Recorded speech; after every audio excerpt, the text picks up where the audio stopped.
এক রসিক ফেসবুকার দেখলাম তার টাইমলাইনে একটা দারুণ ফটো কার্ড পোস্ট করেছে, যদিও তার নিজস্ব মন্তব্য সম্বলিত, এবং এটা একটা রসালো টাইপের একটা ভিডিও কার্ড, যেটা আমার দৃষ্টি আকর্ষণ করলো, এবং সেই হেতু এই ভিডিওর অবতারণা।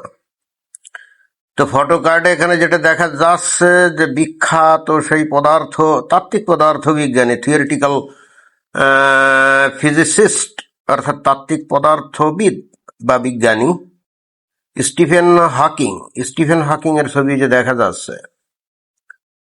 তো এই স্টিফেন হকিং তো অত্যন্ত বিখ্যাত, বিশেষ করে ওই ব্ল্যাক হোল নিয়ে বা বিগ ব্যাং নিয়ে অনেক তাত্ত্বিক গবেষণা উনি করছেন, এবং যে কারণে উনি বিখ্যাত। এবং বস্তুত তার কল্যাণে এই যে আজকে সারা দুনিয়ার মানুষ এই যে বিগ ব্যাং নামক বিষয়টা শুনছে, কতটা বোঝে কে জানে। তারপরে ব্ল্যাক হোল এই বিষয়টাও শুনছে। এখন সেই স্টিফেন হকিংকে নিয়ে এই রসালো, মানে রসিক যে ফেসবুকের, সে রসালো পোস্ট কি দিয়েছে, সে বলছে স্টিফেন হকিং যদি ইহুদি নাস্তিক না হয়ে দক্ষিণ এশিয়ান মুসলিম হতো, তাহলে সে বৈজ্ঞানিক নাকি ভিক্ষুক হতো। এইটা যখন আমি দেখলাম, দেখার পর যখন আমি আসলে পড়ার পর আমি খানিকক্ষণ হাসি, এবং তখনই চিন্তা করছি, এত যখন হাসলামই, তখন এটা নিয়ে তো একটা ভিডিও যদি না করি খুব অন্যায় হয়ে যাবে। তো এখন কথা হচ্ছে যে যদিও এর মধ্যে একটা কৌতুক ভাব আছে, কিন্তু বিষয়টা কিন্তু বাস্তবিক, রিয়ালিস্টিক থট, কিন্তু রিয়ালিস্টিক। এটা এরকম না যে জাস্ট মজা দেওয়ার জন্য এই ধরনের একটা পোস্ট প্রসব করেছে। বিষয়টা মোটেও তা না, অত্যন্ত রিয়ালিস্টিক। যে বলা হচ্ছে যে স্টিফেন হকিং যদি ইহুদি নাস্তিক না হয় দক্ষিণ এশিয়ার মুসলমান হতো, তাহলে সে বৈজ্ঞানিক নাকি ভিক্ষুক হতো। কথাটা রিয়ালিস্টিক এই কারণে, স্টিফেন হকিং একেবারে তরুণ বয়সে, তখন কত 18-19 বছর বয়স, এর বেশি বয়স না, তখনই হঠাৎ করে যে রোগটা ওনার হয়েছিল, এটার নাম হলো মোটর নিউরন ডিজিজ। এখন এই মোটর নিউরন ডিজিজ ডাক্তাররা ভালো বলতে পারবে, তবে এই মোটর নিউরন ডিজিজ হওয়ার কারণে হচ্ছে কি, তার যে শরীরের যে নার্ভ সিস্টেম, যেটাকে আমরা বলি স্নায়ুতন্ত্র, এটা একেবারে পুরা ধ্বংস হয়ে যায় বা দুর্বল হয়ে যায় বলা যায়। যে কারণে বস্তুত তার মেরুদণ্ড চিরকালের জন্য অকেজ হয়ে যায়, অর্থাৎ উনি দাঁড়াতে পারতেন না, তারপরে হাত নাড়াতে পারতেন না, যেহেতু স্নায়ুতন্ত্র পুরো প্যারালাইজড হয়ে গেছিল। এবং এমনকি প্যারালাইজেশনের মাত্রা এত বেশি ছিল যে উনি কথাও বলতে পারতেন না, এবং ওনার কথা বলার জন্য আলাদা ধরনের ডিভাইস তৈরি করা হয়েছিল। এবং সেই ডিভাইস দিয়ে উনি যখন কথা বলতেন, তখন অনেকটা যে রোবটে কথা বলছে, যান্ত্রিক, এরকম মনে হতো। তো যেহেতু তাহলে এটাকে কি বলা যায়, হ্যান্ডিক্যাপ, তাই না, ফিজিক্যালি হ্যান্ডিক্যাপ, যাকে বলা হয় যে শারীরিক প্রতিবন্ধী, একেবারে 18-19 বছর বয়স থেকেই, কিন্তু এরকম নাকি 25-26, যাই হোক, তরুণ বা যুবক এইরকম 21-22 বছর বয়স থেকে বস্তুত এই রোগটা হয়। প্রথম দিকে কিছুটা হাঁটাচলা করতে পারতেন, কথা টথা বলতে পারতেন, কিন্তু দিন যত যায় ততই উনি প্যারালাইজড হয়ে একটা পর্যায়ে হুইল চেয়ারেই চলাচল করতেন। এবং এই অবস্থায় কিন্তু উনি দীর্ঘদিন বেঁচে ছিলেন। এবং ইন্টারেস্টিং ব্যাপার হলো যে এরকম একটা অসহায় মানুষ, যে নাকি নড়াচড়া করতে পারে না, কথা বলতে পারে না, সে এমন ধরনের গবেষণা করলো যে গবেষণা বস্তুত তাকে নিয়ে গেছে নাস্তিকতার পরিচয়। কি অদ্ভুত ব্যাপার না! মানুষজন সাধারণত অসহায় হলে তাদের মধ্যে তো ওই ঈশ্বর বিশ্বাস দৃঢ় হয়, তাই না, আল্লাহ বিল্লাহ করে সারাক্ষণ এরকম।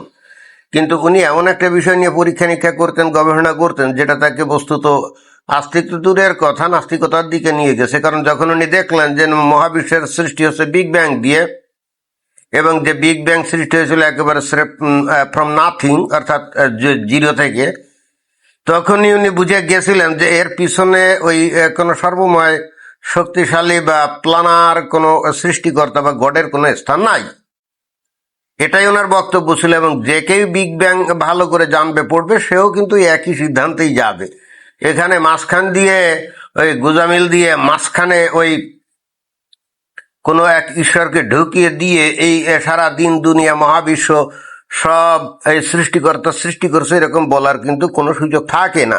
যদি কেউ বিগ ব্যাং ভালো করে পড়ে এবং বোঝে, বোঝাটাও কিন্তু টাফ ব্যাপার, খালি পড়লে তো হবে না, বোঝাটাও টাফ ব্যাপার। এবং এই সুযোগগুলো নেয় যারা নাকি ইসলামী স্কলার আছে বা ধর্মতত্ত্ববিদ আছে, তারাই বস্তুত ওই মানুষের বোঝার দুর্বলতার কারণে তারা কিন্তু ওই বিগ ব্যাং এর মধ্যেও কিন্তু ঈশ্বরকে ঢুকায় দেয়। এবং এই স্টিফেন হকিং এর একটা বিখ্যাত বই যেটার নাম হলো ব্রিফ হিস্ট্রি অফ টাইম, অর্থাৎ মহাবিশ্বের বলছি সময়ের সংক্ষিপ্ত ইতিহাস। তো এই বইটা সম্ভবত 1988 সালে উনি প্রকাশ করছিলেন এবং এটা পৃথিবীব্যাপী বিশাল একটা মানে কি বলা যায় বেস্ট সেলিং বই এ রূপান্তরিত হয়। বেশ কয়েক বছর ধরে এটা আমেরিকাতে বেস্ট সেলিং তালিকা একেবারে শীর্ষে ছিল। এবং আমি সম্ভবত 91 বা 92 সালে এই বইটা কিনে আমি পড়ছিলাম। আমার তো অবশ্য বুঝতে অসুবিধা হয় না, কারণ পদার্থবিজ্ঞান সম্পর্কে তো আমার ভালো আইডিয়া আছে। That's why I comprehended everything that he wrote down inside his book. আমি কিন্তু ঠিকই বুঝছিলাম যে এই থিওরিটিক্যাল ফিজিক্সের যে আইনস্টাইনের যে আপেক্ষিকতাবাদ মানে থিওরি অফ রিলেটিভিটি, তার ভিত্তিতে যে ব্যাখ্যা বিবৃতি ইত্যাদি ইত্যাদি এগুলো আমি বুঝতে পারছিলাম। এবং তখন থেকেই আমি তাহলে এই বিশ্বজগৎ সম্পর্কে আমার কৌতূহল অনেক বেড়ে যায়। এবং তার ফলশ্রুতিতেই কিন্তু আমি এখন এই মহাকাশ বিজ্ঞান বা মহাবিশ্ব নিয়ে বক্তব্য দিতেও স্বাচ্ছন্দ্য বোধ করি, যদিও সাম্প্রতিককালে একটু ডিরেইলড হয়ে গেছি, কিন্তু তারপর ওগুলো নিয়েই আসলে স্বাচ্ছন্দ্য বোধ করি। কারণ এখন মানুষ দেখা যায় যে নিত্য নতুন আন্দোলন, বিপ্লব, এটা ওটা সেটা, শরিয়া ল, ইসলামী শাসন এগুলোর ব্যাপারে অনেক বেশি উৎসাহী। That's why I make video on this popular topics. ধান বানতে খানিখান শিবের গীত গেয়ে ফেললাম, এটাই সমস্যা। আসলে ওই বইপত্র একটু পড়াশোনা করা থাকলে হয় কি, যেমন এই যে স্টিফেন হকিং এর প্রায় প্রত্যেকটা বই আমি পড়ছি। একসময় তো প্রচুর পড়াশুনো করতাম, ইদানিংকালে পড়াশুনোটা হয় বাট বই দিয়ে না। যেমন বিভিন্ন বড় বড় পণ্ডিতের, বিজ্ঞানীর, স্কলারদের লেকচার শুনি, ডিবেট শুনি, এভাবেই আর কি পড়াশুনো হয়। আগে যেমন একেবারে বই খুলে পড়তাম, এখন অনলাইনের যুগে তো অনেক ক্ষেত্রে এটা অপ্রাসঙ্গিক হয়ে গেছে, তাই না? তো ধান বানতে শিবের গীত এই কারণে চলে আসে, কারণ এই বিষয় সম্পর্কে যেহেতু আমার আইডিয়া আছে, পড়াশোনা আছে, দ্যাটস ওয়াই এই সম্পর্কিত কোনো আলোচনা হলে তো ডিরেইলড হয়ে এদিক ওদিক চলে যায়। তো আসল ঘটনা হচ্ছে এখানে যে ফেসবুকারে যে বলছেন যে উনি যদি মুসলিম হতেন তাহলে উনি কি বিজ্ঞানী হতেন নাকি ভিখারি হতেন? একেবারে যৌক্তিক প্রশ্ন, রিয়ালিস্টিক প্রশ্ন। এবং নিশ্চিতভাবেই বলা যায় যে ভিখারি হতেন, যদি না ওনার পারিবারিক অর্থনৈতিক অবস্থা ভালো না থাকতো, তাই না? পারিবারিক অবস্থা ভালো থাকলে হয়তো বা কোনো মতে বাড়ি ঘরে বসে দিন টিন কাটতো, আর এতদিন দীর্ঘদিন ধরে তো বাঁচতেন না। আর যেহেতু উনি অক্সফোর্ডে পড়াশোনা করে অক্সফোর্ডেই উনি আবার চাকরি করতেন এবং সেখানে গবেষণা করতেন। আর যেহেতু বাড়ি তার ব্রিটেনে, সোশ্যাল ওয়েলফেয়ার স্টেট অনেকটা, অতএব সেখানে ওই পিতামাতা গরিব হলেও সমস্যা ছিল না, ডিসেবিলিটি পেনশন পেয়েও কিন্তু উনি বেশ ভালোই জীবনযাপন করতেন। বাট সামহাও উনি একজন বিশ্ববিখ্যাত বিজ্ঞানী এবং তার বেস্ট সেলিং বই a brief history of time এগুলো তাকে বিপুল অর্থ উপার্জনের সুযোগ করে দেয়। অর্থাৎ তাকে ভিকারিয়ার হতে হয় না, উনি বিজ্ঞানী হিসেবেই ছিলেন। তবে হ্যাঁ, তার মতো একজন ডিসেবল পারসন এইভাবে ধৈর্য সহকারে গবেষণা করে যে উনি মানবের চিন্তা, চেতনা এবং মননে এবং মহাবিশ্ব বোঝার ব্যাপারে যে বেশ কিছু জিনিস উনি উপহার দিয়ে গেছেন, এর জন্য উনি অমর হয়ে থাকবেন। এবং বস্তুত এই ব্রিফ হিস্ট্রি অফ টাইম অথবা তাঁর এই বিগ ব্যাং বা ব্ল্যাক হোল ইত্যাদি নিয়ে গবেষণা এবং সে সম্পর্কিত বিভিন্ন তথ্য উপাত্য যখন উনি প্রচার করছেন এবং সেগুলো যারা মানুষ শুনছে, তারা কিন্তু বস্তুত এই মহাবিশ্ব সম্পর্কে তাদের ধারণা অনেকটাই চেঞ্জ হয়ে গেছে। এবং আজকে অনেক মানুষ কিন্তু এই যে মনে করেন যে এই ঈশ্বর টিশ্বর বিশ্বাস করে না, তার একটা অন্যতম কারণ কিন্তু স্টিফেন হকিং এর এই গবেষণা। যদিও উনি ওনার এ ব্রিফ হিস্ট্রি অফ টাইমে একটা বক্তব্য উনি দিয়েছিলেন। সেটা হলো যে উনি এই বিশ্বজগৎ বুঝতে গিয়ে ঈশ্বরের মন বোঝার চেষ্টা করছেন, এই স্টেটমেন্টটা দিয়েছিলেন। এবং ইন্টারেস্টিং ব্যাপার হলো ওই a brief history of time, এই বইটা কিন্তু বিশেষ করে মানুষের নজর কাড়ে ওই একটা বাক্যের জন্য, এবং এটা উনি মজা করে দিয়েছিলেন। অর্থাৎ অন্য কথা, সৃষ্টি জগৎ কিভাবে সৃষ্টি হয়েছিল সেই বিগ ব্যাং থেকে, তো উনি তো আসলে কোথাও ওই ঈশ্বরের হস্তক্ষেপ উনি দেখেন নাই। সেই জন্য উনি মজা করে বললেন যে আমি ঈশ্বরের মন বোঝার চেষ্টা করেছি, এবং that's why it became so much popular and that's why millions of copies are sold out just a one sentence for one sentence। এবং এই একই ঘটনা কিন্তু ঘটছে ওই যে হিগস বোসন কণিকা, যেমন ওই যে কণিকার মধ্যে যেমন ওই যে প্রোটন নিউট্রন, তাই না, এরা তো ভর যুক্ত। তো এখন বিজ্ঞানীদের অনেকদিন ধরে একটা ছিল, ওই একটা কৌতূহল ছিল যে এরা ভর পায় কোথা থেকে, যদি শূন্য থেকেই এরা তৈরি হয়ে থাকে তাহলে ভর পাবে কোথা থেকে। আসলেই তো শূন্য বিন্দু থেকে বিস্ফোরিত হয়ে বিগ ব্যাং যদি হয়, তারপরে যদি মহাবিশ্ব হয়, এখন তো আমরা কত মানে কোটি কোটি নক্ষত্র, গ্রহ, উপগ্রহ এগুলো দেখি, সবই তো পদার্থ, তাই না, এবার এর ওজন আছে, মানে ভর আছে। এগুলো কোথা থেকে পাইলো? এটা কিন্তু বিজ্ঞানীদের দীর্ঘদিন ধরে কিন্তু এই জিনিসটা তাড়িত করতো এবং বুঝতে পারতো না। তবে পিটার হিগস এবং সত্যেন বোস মানে বসু, এই দুইজন গবেষণা, তার মধ্যে কিন্তু সত্যেন বসুর অবদান বেশি। এবং উনি বস্তুত বলেছিলেন যে, এবং এই যে পিটার হিগস তার একটা একেবারে কোয়ান্টাম লেভেলে একটা, যে উনি একটা ফিল্ড আবিষ্কার করলেন, মানে প্রস্তাব করলেন, যেটাকে বলা হিগস ফিল্ড। তো এখন ওই সত্যেন বোস প্রস্তাব করলেন যে ওই হিগস ফিল্ডের মধ্যে দিয়ে যখন কোনো কণিকা যায় তখন সে ভর প্রাপ্ত হয়।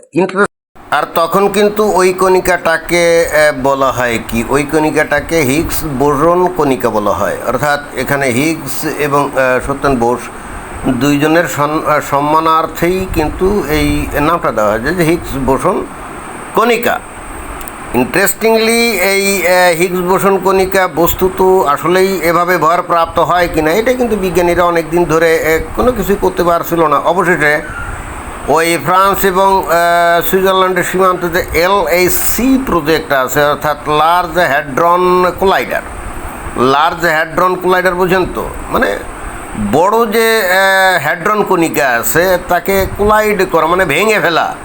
হ্যাড্রন কণিকা কি জানেন? হ্যাড্রন কণিকা হলো এই দিন দুনিয়াতে যত কণিকা আছে, মৌলিক কণিকা আছে, তার এটা দুই ভাগে ভাগ করা হয়, একটা হলো হ্যাড্রন আর একটা হলো লেপটন। এখন এই হ্যাড্রনটা হলো ভারী কণিকা, যেগুলো নাকি ভর থাকে এবং যেগুলো নাকি স্ট্রং ফোর্স এর প্রতিনিধিত্ব করে। আর লেপটন হলো ভরহীন প্রায়, যেগুলো খুবই সামান্য হয়তো ফোর্স অনুভব করে এরকম। তো স্বাভাবিকভাবে যার ভর আছে সেটা তো হ্যাড্রন কণিকা, যেমন এই যে প্রোটন বা নিউট্রন, এদের ভর আছে, অতএব এগুলো হ্যাড্রন কণিকা। এখন বিজ্ঞানীরা এই প্রোটন এবং নিউট্রনকে ভাঙতে হবে, বিশেষ করে প্রোটনকে। যদি ভাঙতে পারে তাহলে সত্যি সত্যি এই হিগস বোসন কণিকা আবিষ্কার করা যায় কিনা, বা এবং এগুলো কিন্তু এদের জীবনকাল কিন্তু খুবই সংক্ষিপ্ত, 1 সেকেন্ডেরও কোটি কোটি কোটি কোটি ভাগের 1 ভাগ, এবং তারপরেই কিন্তু এগুলো নর্মাল কণিকায় পরিণত হয়ে যায়। তো এগুলো দীর্ঘদিন ধরে বিজ্ঞানীরা চেষ্টা করছিল, এবং বস্তুত এই প্রোটন কণিকা বা নিউট্রন কণিকাকে ভাঙ্গার জন্যে অবশেষে প্রায় $10 বিলিয়ন এর মতো খরচ করে এই যে LHC এটা তৈরি করা হয় বিজ্ঞানীদের জন্যে। এবং এটা অবশ্যই ঈশ্বর বিরোধী একটা কাজ, কারণ আমরা জানি যে ঈশ্বর সব কিছু সৃষ্টি করে ভট্টর সব দিয়েছে, তাই না? আর এখানে 10 বিলিয়ন অর্থাৎ 1000 কোটি ডলারের মতো খরচ করে একটা বানাচ্ছে, একটা প্রজেক্ট তৈরি করেছে, যেখানে নাকি প্রমাণ করবে এগুলো ওই ঈশ্বর সৃষ্টিকর্তাটা তো এগুলো কিছুই না, এরা কোনো ভট্টর, এগুলো কোনো কিছুই না, এই দুনিয়া তারা সৃষ্টি করে না, এগুলো আসলে ওই বিগ ব্যাংয়ের পরে স্বতঃস্ফূর্তভাবে এই জিনিসগুলো তৈরি হয়েছিল। এইটাই কিন্তু এটা completely against religious view. LHC programme, যারা ধার্মিক তারা অনেকে বোঝে কি বোঝে না তা জানি না, কিন্তু আমরা তো বুঝি। তো ইন্টারেস্টিংলি আজকে থেকে বেশ কয়েক বছর আগে এখানে কিন্তু কত মনে হয় যে 2012-13 সালের দিকে এই লার্জ হ্যাড্রন কোলাইডারে তখন এই যে দুই দিক দিয়ে প্রোটনকে তীব্র গতিতে প্রায় আলোর গতিতে এরকম এই যে এখানে লম্বা যে টানেল দেখা যাচ্ছে, টানেলের মধ্য দিয়ে কিন্তু প্রবাহিত করা হয় চুম্বক ক্ষেত্র ব্যবহার করে, এবং তখন এই প্রোটন যখন একে অন্যের সাথে প্রায় আলোর গতিতে ধাক্কা খায় তখন এই প্রোটন কণিকা ভেঙে গিয়ে তারপরে কিন্তু ঠিকই ওই হিগস এবং বোসন কণিকা এটা কিন্তু তৈরি হয়। ইন্টারেস্টিংলি তখন কিন্তু ওই বিজ্ঞানীরা মজা করে এটার নাম দিয়েছিল কি জানেন? God particle. দেখছেন, গড পার্টিকেল কেন নাম দিয়েছিল জানেন? কারণ এই দিন দুনিয়ার সব কিছুরই তো হলে ভর আছে, তাই না? যেমন আপনি আমি, আমার দেহ বা পৃথিবী, গাছপালা, গরু ছাগল, হাঁস মুরগি, যত জীবজন্তু প্রত্যেকেই হ্যাড্রন কণিকা দিয়ে তৈরি না, তো স্বাভাবিকভাবে আমাদের ভর আছে। তো এই ভরটা কোথা থেকে পাইল? মানে ধর্মতাত্ত্বিক বক্তব্য বললো সৃষ্টিকর্তা দিয়েছে, আর বিজ্ঞানীরা বলতেছে না এগুলো সৃষ্টিকর্তা মতো দেয় না, এগুলো বিগ ব্যাংয়ের পরে একটা বিশেষ পরিস্থিতির কারণে হয়েছিল। তো লার্জ হ্যাড্রন কোলাইডারে কিন্তু 2012 বা 13 সালের দিকে কিন্তু এই পার্টিকেলটা আবিষ্কার হয়, এবং তখন মজা করে নাম দিয়েছিল কি গডস পার্টিকেল। কারণ এই ভর ছাড়া তো এই দিন দুনিয়া সৃষ্টি হতো না, তাই না? তো ধর্মীয় দৃষ্টিকোণ থেকে ঈশ্বর এটা দিয়েছিল, আর বিজ্ঞানীরা বলছে না আমরা একটু পরীক্ষা করে দেখি, তো ওরা তো আবিষ্কার করে ফেললো যে আসলে কোথা থেকে ভর পাইছিল। এবং তখন মজা করে, যেহেতু পৃথিবীতে ধার্মিক লোকের সংখ্যা বেশি, তাদের মনে হয় যে একটু মনোযোগ কাড়ার জন্যে বা খুশি করার জন্য মজা করে নাম দিয়েছিল গডস পার্টিকেল। ওরে বাবা! এরপরে দেখলাম যে যারা নাকি ধার্মিক তারা কি ভয়ঙ্কর উল্লাস করছিল। এইবার পৃথিবীর সমস্ত বিজ্ঞানীরা স্বীকার করতে বাধ্য হলো যে ঈশ্বর আছে, বুঝছেন? তো যাই হোক, আবারও ধান মানতে শিবের গীত গায়ে ফেললাম, কারণ ওই যে বললাম না যে বিষয় সম্পর্কে একটু আইডিয়া আছে, তো লেকচার একটা শুরু করলে অটোমেটিক্যালি ওইদিকে চলে যায়, কিছু করার নাই। তো যাই হোক, যে ফেসবুকের এই পোস্টটা প্রসাব করেছেন তাকে ধন্যবাদ। আপনি যথার্থই ধরছেন, এই স্টিফেন হকিংয়ের পারিবারিক আর্থিক অবস্থা ভালো না হলে যদি বাংলাদেশ, ভারত বা পাকিস্তান কোনো দেশে যদি তার জন্ম হতো, আর উনি যদি হতেন এরকম হ্যান্ডিক্যাপ প্রতিবন্ধী, ভিক্ষা করা ছাড়া তার কিন্তু কোনো গতি থাকতো না, আল্লাহর নামে ভিক্ষা করতো, বুঝছেন? একদম হিন্দু হলে মা কালীর নামে ভিক্ষা করতো। যেহেতু ঘটনাচক্রে অথবা ভাগ্য চক্রে অথবা সৃষ্টিকর্তার দয়ায় ওই ব্রিটেনে জন্মগ্রহণ করেছিলেন, অর্থাৎ এই হেতু উনি সারা জীবন সেই সৃষ্টিকর্তার এগেনস্টই কাজ করে গেছেন, এবং ভালো জীবনযাপন করছেন, মানে অর্থনৈতিকভাবে ভালোই জীবনযাপন করছেন, আর সারা পৃথিবীতে তো অত্যন্ত বিখ্যাত এবং সম্মানীয় ব্যক্তি, তাই না? তো ধন্যবাদ।